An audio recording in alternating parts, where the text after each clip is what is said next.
Part of Boris Johnson's appeal to those who voted for him seems to be his clownish knack for putting his foot in it, from getting stuck on a zip wire while promoting the London Olympics to ploughing through a 10-year-old kid at a friendly rugby match in Japan. Johnson has always had a gift for making people laugh, either with him or at him, depending on your political leanings.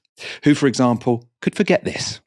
Mr. Johnson, while you have 5 minutes, you're live on Good Morning Britain. Could you talk to Piers and Susanna for me? I'll be with you in a second. Yeah, I have an earpiece here in my hands, ready to go. Right, he's been taken inside, into the freezer. He's gone into the fridge. There's a bunker. It's very heroic work, had so far, isn't it? That was heroic work. What was the minder saying to you? Closed. The minder was like effing and blinding, wasn't it? Well, yeah, absolutely. Yeah, that came as a bit of a surprise, I have to say, when we popped out of our car and asked the Prime Minister those questions. Look, where are we here? There's lots of empty bottles here this morning. I think he's lost his bottle. He won't come on Good Morning Britain. As far as I know, no other Prime Minister has ever hidden in a fridge. Footage from 2006 has re-emerged of Johnson, though, casually revealing that what many of us have suspected is true, that his apparently natural bumbling fool persona is just that, a carefully cultivated front. I don't mind. I think my theory is I've got a brilliant new strategy, which is to make so many gaffes that nobody knows which one to concentrate on. So they cease to be newsworthy. They cease to be newsworthy. You completely outgeneral the media in that way, and they despair. They despair, and so what you do, they leave you alone. You shell them, you pepper the media. What you do is you've got to pepper their positions with so many gaffes that they're confused. It's like chaff, it's like a helicopter throwing out chaff. And then you steal on quietly and drop your depth charges wherever you want to drop them. So the strategy is sow endless confusion so that your actual aims and plans remain hidden, and then, with everyone disorientated, act. And they won't notice what you've slipped past them. This is a pretty old strategy. In fact, at least 2,500 years old. Here's ancient Chinese military strategist Sun Tzu in The Art of War. All warfare is based on deception. Hence, when we are able to attack, we must seem unable. When using our forces, we must appear inactive. When we are near, we must make the enemy believe we are far away. When far away, we must make him believe we are near. And I guess that goes to the heart of Johnson's political outlook. He treats politics like war and the electorate as the enemy, to be confused, deceived, and eventually defeated. The only way he's managed to get away with that so long is because he has other forms of power. You know, I don't want people to think that anyone could get up and use this strategy and it's a winning formula. You know, it's being a Tory, it's being an Eton educated, Oxbridge educated, you know, posh white man. But it's actually I found this incredibly, in a way, reassuring to hear, because like you said, it's one of those things that you can sense is happening, that he is deliberately deploying this kind of chaotic character, overwhelming us with nonsense, essentially, as a means of retaining or cultivating a form of power. And you sense it's happening, but when you talk about it, it seems almost conspiratorial. You know, why would someone deliberately portray themselves as an idiot? And it seems conspiratorial to be like, oh, the messy hair and the constant gaffes and all of that. But so you hear this and it goes some way to kind of demystifying that strategy, and therefore hopefully taking some of the punch out of this. But I think this is really interesting as well, because it's actually not just limited to Boris Johnson. And we write about this in Empire's Endgame, which is a co-authored book written by myself and lots of other incredible academics.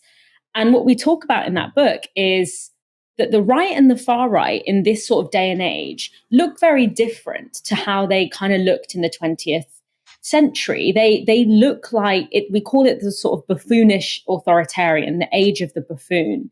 They aren't the authoritarians we're used to, which is, you know, heavily disciplined, sort of orderly, very controlled figure, but they're actually quite clownish. They're almost like shock jocks who sort of use this almost like this outlandish, their absolute outlandishness, their clownish theatrical outlandishness as a way of normalizing chaos. which is quite different, as I said, which is much more invested in very different to traditional means of authoritarianism, which are much more invested in projecting order. But by normalizing that chaos, you not only deflect from what's actually taking place by sort of providing the press with something a lot more sensational to talk about than the actual boring passing of policy and legislation and all of that, which actually impacts people's lives. But you also lower the standard of care and competence that you would expect from a government.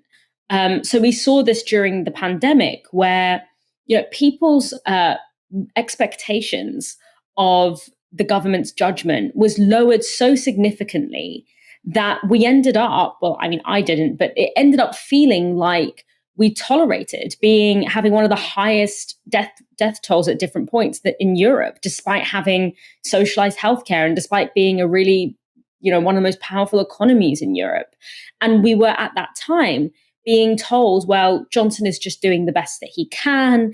He's trying his best, as if that's in any way relevant.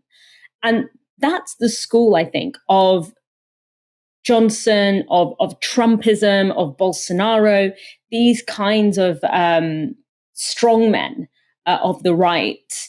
And it reminds me, like this kind of the tactic that he outlined reminds me of when it came to light that Donald Trump's administration was separating small children from their families at the border. And the next day, Melania Trump was photographed wearing a shirt saying, "I really don't care, do you?"